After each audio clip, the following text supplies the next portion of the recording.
मोदी से अगर कोई डायरेक्ट दुश्मनी करता है तो उसके लिए दिक्कत है, उसको परेशानी होगी। इसलिए मोदी जी से साइड में राजनीतिक दुश्मनी कीजिए, कोई दिक्कत नहीं है। व्यक्तिगत दुश्मनी महंगी भारी पड़ सकती है। मोदी की राशि जो है वो, उनकी राशि वृश्चिक है और वृश्चिक राशि में चंद्रमा नीच का होता है और उसके साथ ही लग्न में मंगल बैठा हुआ है। तो मंगल सप्तम स्थान को देखता है। तो फैमिली के लिए तो उनका कोई भी हिसाब किताब नहीं है, वो सभी जानते हैं, क्योंकि मंगल ने नहीं बनने दिया। लेकिन मंगल उनका इतना एग्रेसिव है और इतना अच्छा है कि वह शत्रुहंता योग बना है। क्या हम फिर से देख सकते हैं मोदी को पीएम बनते हुए? मोदी जी के लिए पीएम बनना 2029 में असंभव तो नहीं है, लेकिन बहुत ही कठिन है। अगर कठिनाइयों को पार पा लेते हैं तो प्रधानमंत्री बन सकते हैं। मतलब चांसेस थोड़े हिल रहे हैं उनके।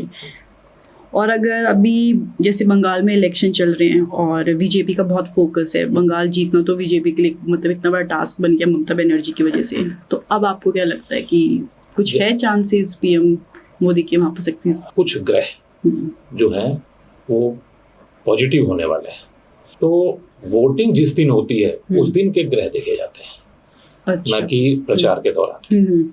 प्रचार के दौरान अभी भी बीजेपी का चांस बहुत कम बन रहा है, ज्यादा कम नहीं है।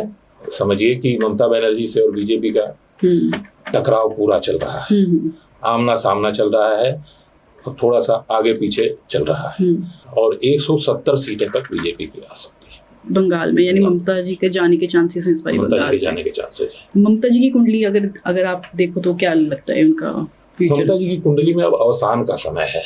हाँ, उनकी कुंडली के जो प्रबल ग्रह थे वो सब अब धीरे धीरे कमजोर पड़ गए हैं और इसलिए उनका जाना तय है। हालांकि टीएमसी बहुत ही, जो टीएमसी की कुंडली है उसके हिसाब से देखा जाए तो टीएमसी बड़ी पावरफुल है, लेकिन जो नेतृत्व करता है उसका प्रभाव ज्यादा होता है।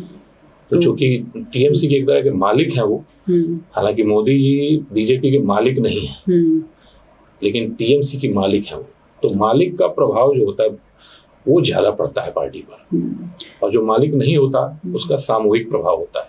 इसलिए वो कई लोगों के ग्रह के शुद्ध होने से, ठीक होने से वो आगे बढ़ जाता है। जब भी हम किसी राजनेता के बारे में बात करते हैं, उनके फ्यूचर के बारे में, तो लोग सीएम योगी का बहुत नाम लेते हैं और उनको कहीं ना कहीं ऐसी इमेज है कि वो आगे आने वाले टाइम पे पीएम भी बन सकते हैं। तो उनकी कुंडली के हिसाब से आपको लगता है क्या उनके लिए पॉसिबल है पीएम बनना आने वाले टाइम पे?